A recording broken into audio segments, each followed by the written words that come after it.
सर्वेभ्यो नमस्कारः।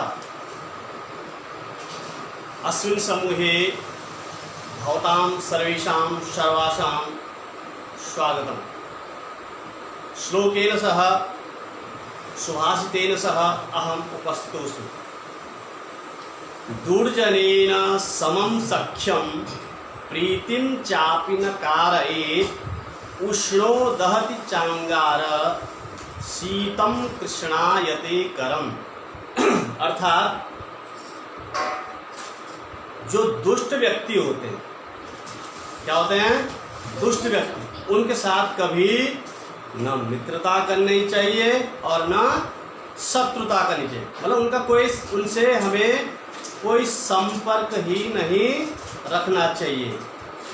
न तो मित्रता का संबंध होना चाहिए, न शत्रुता का संबंध है, मतलब दूरी बना के रखो उनसे। जैसे कोयला होता है ना, कोयला अगर जला हुआ कोयला अगर हम अपने हाथ में रखते हैं तो क्या हो जाएगा? हाथ जल जाएगा। और अगर बुझा हुआ हाथ में रखेंगे तो क्या हो जाएगा? काला हो जाएगा। यानी दोनों तरफ जला रखेंगे तो जल जाएगा, बुझा हुआ रखेंगे तो काला हो जाएगा। ठीक है, तो हमें क्या करना चाहिए? न जला हाथ में रखना चाहिए और न बुझा हुआ हाथ में। न शत्रुता करनी चाहिए उनसे, न मित्रता करनी चाहिए। किससे? दुष्ट व्यक्तियों के साथ, दुर्जन व्यक्तियों के साथ। ठीक है, तो चलते हैं। आज हमारा 51वां अभ्यास है रचना अनुवाद कौमुदी का, जिसमें हम अभी पढ़ रहे हैं द्वंद्व समास। ठीक है, द्वंद्व समास का इससे पहले हमने क्या पढ़ा था? इतरेतर द्वंद्व समास पढ़ा था, समाहार द्वंद्व समास पढ़ा था और एक शेष भी पढ़ा था। एक शेष के कुछ और उदाहरण हम और भी देते हैं। ठीक है, तो इससे पहले हम क्या करेंगे? शब्दों के बारे में। सबसे पहले अभ्यास में क्या है? शब्द। एक एक शब्द बोलते जाएंगे। यानी 51वां अभ्यास का शब्दकोश में शब्द। सबसे पहले क्या है? पाचक। तो पाचक का मतलब क्या होता है? रसोइया। जो खाना बनाने वाला है उसको क्या कहेंगे? पाचक पचती। पाचक यानी पाचक, रसोइया, खाना बनाने वाला। ठीक है। मोदक। मोदक क्या होता है? लड्डू। ये कुछ भोजन से संबंधित शब्दों के बारे में आ रहे हैं। ठीक है। अपूपः। तो पुआ होता है एक। अपूपः, पुआ खाने वाला। सूपः, तो सूपः होता है दाल। साकः या साकम, तो सब्जी। ठीक है, साग होता है। त्रिशरः, तो त्रिशरः क्या होता है? खिचड़ी। अद्य वयम त्रिशरः खादामः, आज हम खिचड़ी खाएंगे। आगे रोटिका इत्युक्ते रोटी। शर्करा शक्कर। सीता। सीता क्या होता है? तो सीता होता है चीनी। सीता बोलो, सीता। सूत्रिका। तो सूत्रिका क्या होता है? सेवई ना, सेवई बनाते हैं ना, तो सूत्रिका। लप्सिका। तो लप्सिका क्या होता है? हलवा। सस्कुली। तो सस्कुली क्या होता है? पूरी। भक्तम मतलब भात या ओदनम। पायसम, तो खीर। मिष्ठानम होता है मिठाई। पक्वानम मतलब पकवान। नवनीतम। नवनीतम मक्खन। नवनीतम क्या होता है? मक्खन। घृतम। घृतम मतलब घी। लवणम। लवणम मतलब नमक। तक्रम। और तक्रम होता है मट्ठा। मट्ठा। ठीक है। अब इसके बाद कुछ धातुएं क्या हैं? धातुएं। धातुएं जैसे पहली धातु यहाँ पे लिखा है मुच। क्या लिखा है? मुच। सम्यक अस्ति मुच धातु। तो मुच धातु इत्युक्ते छोड़ना। मुंचति। जैसे सन्यासी क्या छोड़ता है? घर बार छोड़ देता है। सन्यासी गृहम मुंचति। स धूम्रपानम मुंचति।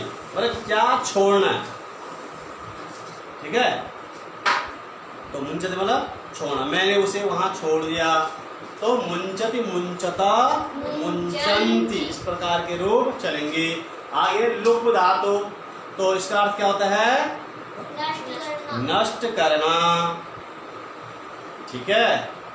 जैसे क्या नष्ट होता है? शरीर नष्ट होता है। किससे? धूम्रपान से, मद्यपान से। ठीक है। मद्यपान से क्या होता है? शरीरम लुम्पति। ठीक है। मद्यपानीन ऐसे बोल सकते हैं। विद धातु होता है प्राप्त करने अर्थ में। क्या अर्थ में? प्राप्त करने अर्थ में। तो विन्दति। ठीक है। वह क्या प्राप्त करता है ना? स पुस्तकम विन्दति, स ज्ञानम विन्दति। तो विन्दति मतलब प्राप्त करना। लिप धातु होता है लीपना। स गृहम लिम्पति। वह घर को क्या करता है? लीपता है। या सुधाजीवी। तो सुधाजीवी क्या होता है? सुधाजीवी क्या होता है? जो पेंटर होते हैं, पेंट करने वाले। तो पेंट करते हैं। सुधाजीवी का अर्थ पेंट होता है। और लिम्पति मतलब लीपना।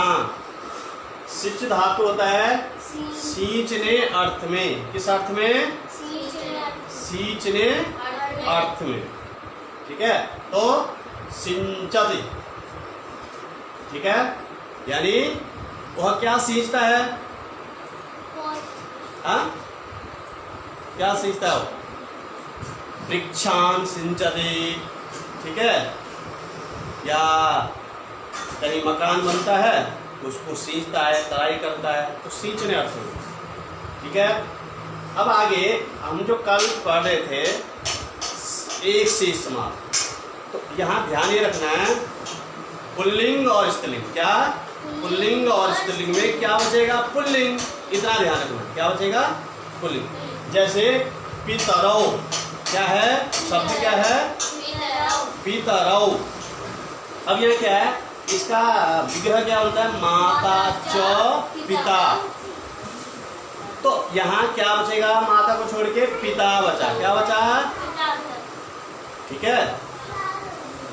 क्या बचा? पिता। तो पितृ शब्द का द्वितीय प्रथमा द्विवचन में क्या बनता है? पितरौ। पिता मात्रा। ठीक है। क्या बचेगा? पितरौ। उसी प्रकार मयूरी च मयूरः। तो क्या बचेगा? मयूर। तो मयूर मयूरौ एक से। और इस पितरौ से हमें पता चलेगा माता और पिता। ठीक है। विकल्प से होते हैं। विकल्प से एक बार माता च पिता भी कर सकते हैं। एक बार पितरौ भी कर सकते हैं। इसका मयूरौ मयूरी च मयूरः। मयूरौ श्वश्रु च श्वशुरश्च। श्वश्रुः च श्वशुरश्च। क्या हो जाएगा? श्वशुरौ। क्या हो जाएगा? श्वशुरौ। अब दो के जैसे वृक्षश्च वृक्षश्च वृक्षौ। उसी प्रकार वृक्षः वृक्षः वृक्षः वृक्षश्च वृक्षश्च वृक्षश्च वृक्षाः। क्या बनता है? वृक्षाः। ठीक है। स्टॉप कर दो। वृक्षाः इस प्रकार रूप। अब आगे एक शेष, क्या एक से एक शेष। अब ये लिखा है उद्देश्य के रूप में। जब उद्देश्य के रूप में प्रथम पुरुष, मध्यम पुरुष और उत्तम पुरुष का हम जब क्या करते हैं, प्रयोग करते हैं। एक तो साधारण होता है, क्या साधारण होता है, जैसे अहम गच्छामि, ये क्या होता है, सह गच्छति, त्वम गच्छसि, है ना, आवाम गच्छावः, वयम गच्छामः। लेकिन जब प्रथम पुरुष, मध्यम पुरुष, इन सब का अगर हम साथ प्रयोग करते हैं तो उसका जो है क्रिया क्या बचेगा, क्रिया एक शेष बचेगा। तो क्या बचेगा वो हम ध्यान देते हैं। तो सबसे पहले कहा देखो, प्रथम पुरुष धन प्रथम पुरुष, क्या प्रथम पुरुष धन प्रथम पुरुष बराबर क्रिया प्रथम पुरुष ही रहेगी। क्रिया क्या रहेगी, जब हम दो प्रथम पुरुष के बारे में बात करते हैं तो क्रिया क्या हो जाएगी, प्रथम पुरुष ही रहेगी। ठीक है, और वचन क्या हो जाएंगे, जितने कर्ता के संख्या के अनुसार वचन होंगे। उदाहरण देखेंगे, राम कृष्ण देवदत्तश्च, यानी यहाँ पर कितने हुए, बहुवचन, एक वचन नहीं है, द्विवचन ही क्या है, बहुवचन। राम कृष्ण और देवदत्त पढ़ते हैं, तो राम कृष्ण देवदत्तश्च पठन्ति, यानी यहाँ सब प्रथम पुरुष था ना, तो क्रिया भी क्या हुआ, प्रथम पुरुष।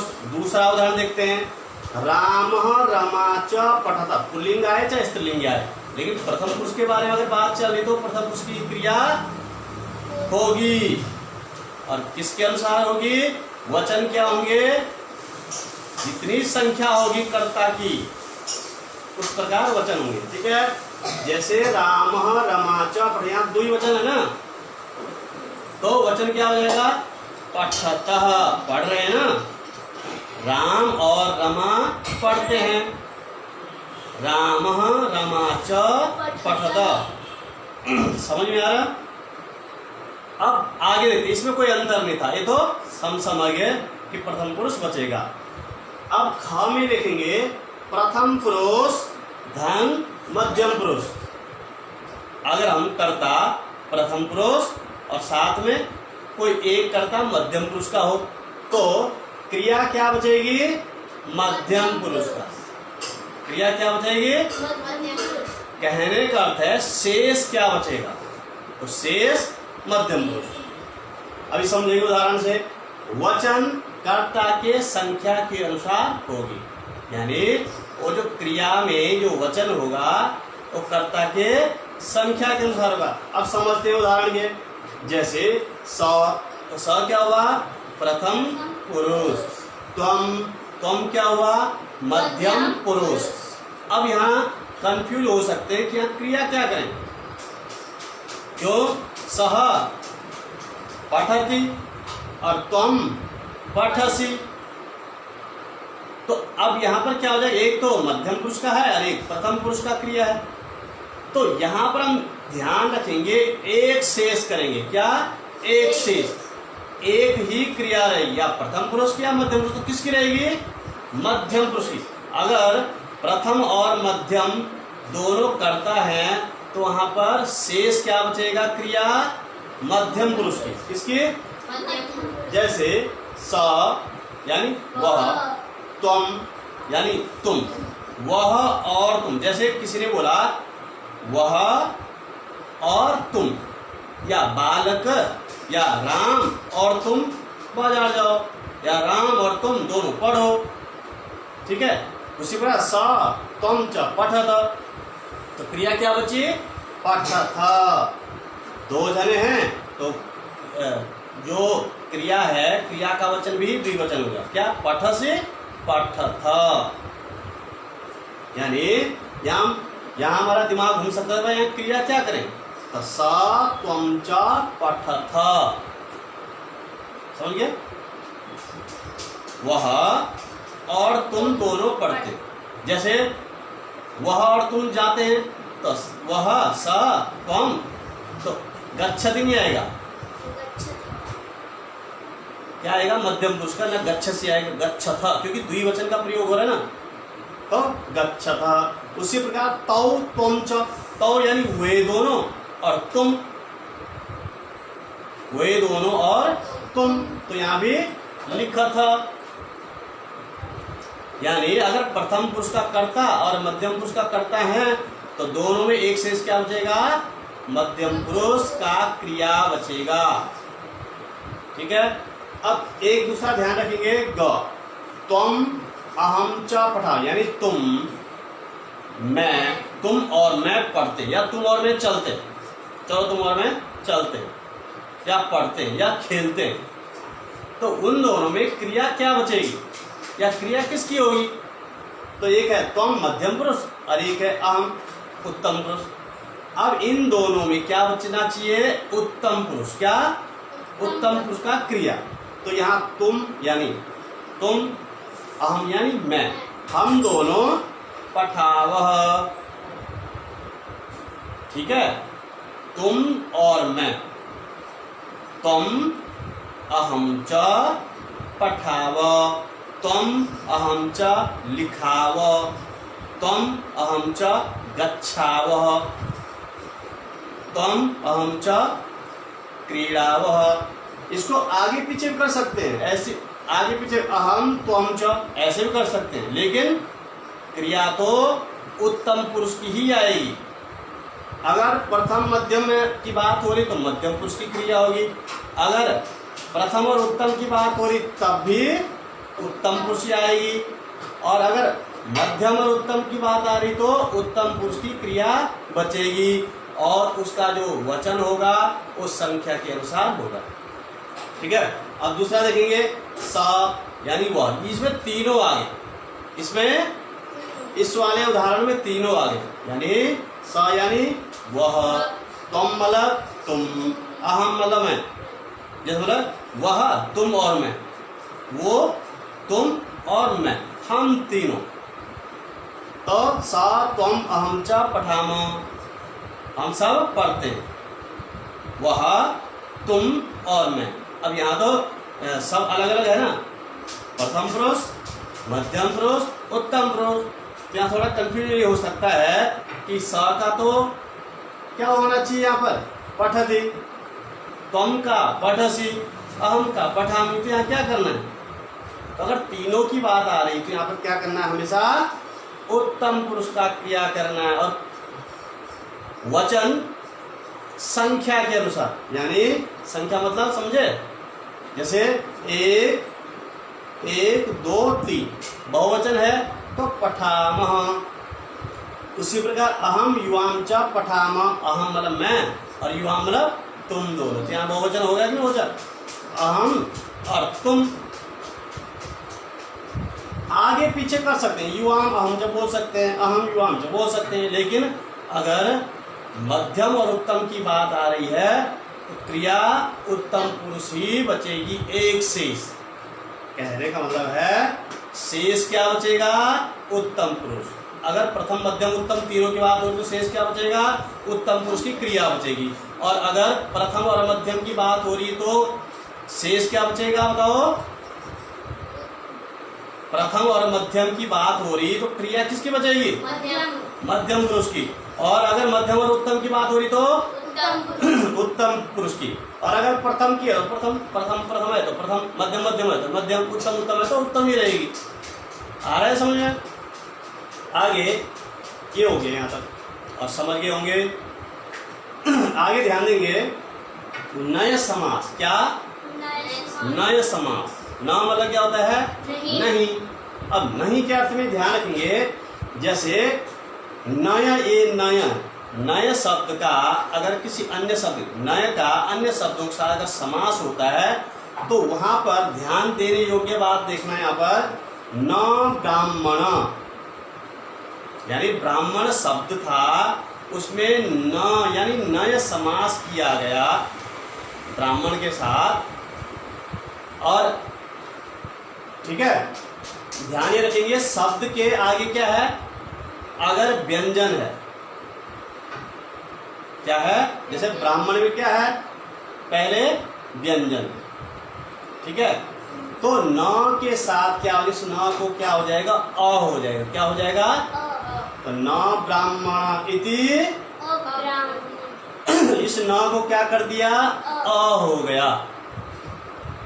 अगर न के बाद जिस शब्द में हम समास कर रहे हैं उस शब्द का पहला वर्ण क्या है, अगर व्यंजन है, तो वहां पर क्या हो जाएगा,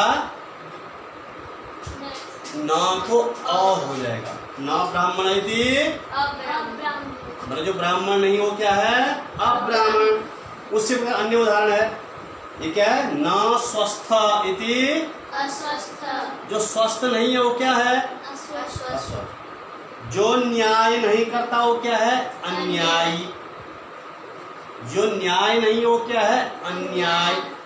तो यहाँ न्याय है ना, न्याय शब्द, तो न्याय में क्या है, पहला अक्षर व्यंजन, इसलिए न को क्या हो गया यहाँ पर, अ, क्या हो जाएगा, अ। तो न न्याय इति अन्याय, न प्रिय इति अप्रिय, न सुंदर इति असुंदर। आए समझे। अब दूसरा ध्यान क्या रखेंगे, नय समास, नय शब्द से, नय का जिस शब्द से समास करेंगे और उस शब्द का पहला वर्ण क्या हो, स्वर, तो वहां पर क्या होगा, न को अन हो जाएगा। जैसे न उपस्थित, ठीक है, न उपस्थित इति, यहाँ अन करना था, अनुपस्थित, क्या करना था यहाँ पर, अनुपस्थित, जो उपस्थित नहीं है, जो उपस्थित नहीं है तो वो क्या हो जाएगा, अनुपस्थित। ये है अनुचित। न उचित इति, अनुचित, उस न को क्या कर दिया, अन कर दिया, और जोड़ दो अनुचित। समझ में आ रहा। पहला वर्ण अगर, शब्द का पहला वर्ण अगर व्यंजन है तो न को अ हो जाएगा, और अगर स्वर है तो अन, उस अ को अन हो जाएगा। इसी प्रकार न आगत इति अनागत, न उदार इति अनुदार, न ईश्वर, न ईश्वर इति अनीश्वर, न ईश्वर इति अनीश्वर, अनीश्वर। अब कुछ अनुवाद है, थोड़ा देखेंगे। पहला क्या लिखा पर संस्कृत में, अहम प्रतिदिनम रोटिका, देखो इसमें जो है जो भोजन पदार्थ है उनके बारे में बताया गया। जैसे अहम प्रतिदिनम, मैं प्रत्येक दिन क्या क्या खाता हूँ, रोटिकाम, रोटिकाम, रोटी, भक्तम, भक्तम, भात, सूपम, सूपम मतलब दाल, दाल, सागम, साकम मतलब सब्जी, घृतम दम, घृतम मतलब घी, दुग्धम, दुग्धम मतलब दूध, दधि, दही यानी दही, च खादम, चा खाता हूँ। मैं प्रत्येक दिन ये सब खाता हूँ। ठीक है, आगे अहम पर्व दिवसे लप्सिकाम, सूत्रिकाम, देखो, मैं पर्व दिन, जिस दिन कोई पर्व होता है, जिस दिन कोई त्योहार होता है, हम पर्व दिवसे, पर्व दिने, मैं जिस दिन त्योहार होता है उस दिन क्या क्या खाता हूँ, लप्सिकाम, लप्सिका। तो लप्सिका मतलब क्या होगा, हलवा, सूत्रिकाम, सूत्रिका मतलब सेवई, सस्कुल्य, सस्कुली मतलब पूरी, सस्कुल्य मतलब पूरियां, खादामी, पायसम, पायसम मतलब खीर, मिष्टान्नम, मिष्ठानम मतलब मिठाई, पक्वान्नम, पकवान मतलब पकवान, नवनीतम, नवनीतम मतलब मक्खन, च खादम, चा खादामी। मैं पर्व दिन में ये सब खाता हूँ। सन्यासी गृहम मुंचति, सन्यासी गृहम मुंचति, सन्यासी घर को मुंचति मतलब छोड़ता है, मुंचतु, मुंचतो मतलब छोड़ो, अमुंचत, अमुंचत मतलब छोड़ा, मुंचेत, मुंचेत मतलब छोड़ना चाहिए, मोक्षति, मोक्षति मतलब छोड़ेगा। मुंचते, अब देखो, अब आगे आत्मने, उसके बाद अगला चल, आत्मने पद में भी चलता है इसका, मुंचते, क्या चलता है, मुंचते, मुंचते, अमुंचता, ऐसे रूप बनता है। ठीक है, मद्यपानम बुद्धिम लोकति, मद्यपानम बुद्धिम लुम्पति। मद्यपान यानी शराब। मद्यपान जो है बुद्धि मतलब हमारी जो बुद्धि है, सोच विचार की जो समझ है वो बुद्धि से होती है ना, तो उसको क्या करता है वो? नष्ट। लुम्पति मतलब नष्ट कर देता है। मद्यपान बुद्धिम लुम्पति मतलब नष्ट करता है। रामो धनम विन्दति। रामो धनम विन्दति। रामो मतलब राम, धनम मतलब धन, विन्दति मतलब प्राप्त करता है। राम धन को प्राप्त करता है। भृत्यो गृहं लिम्पति। भृत्य मतलब नौकर, घर को लीपता है या सजाता है, लिम्पति। मालाकारः उद्यानं सिंचति। मालाकार यानी माली, वो उद्यान मतलब बगीचे को सींचता है। वहाँ जो वृक्ष है वगैरह सब्जी है, साग सब्जी, उनको फूलों को सींचता है। स तौ च गच्छन्ति। देखो स तौ वह और वे दोनों गच्छन्ति या गच्छत ऐसा रूप बनता है। सः त्वं च पठतः। अब स तुम, वह और तुम, पठथ यानी मध्यम पुरुष की क्रिया शेष बची। स त्वं अहं च लिखामः। अब यहाँ पर क्या है? वह प्रथम पुरुष भी है, मध्यम पुरुष भी है और उत्तम पुरुष। स त्वं अहं च लिखामः, तो एक शेष क्या बचा उत्तम पुरुष का? बहुवचन, क्योंकि बहुवचन की संख्या है ना, मैं, वह, तुम, ये सब। ठीक है, तो आज का विषय इतना ही है, तुम समझ गए होंगे। कल आगे हम नए अध्याय नए अभ्यास में पढ़ाएंगे। तब तक के लिए सभी को नमस्कार।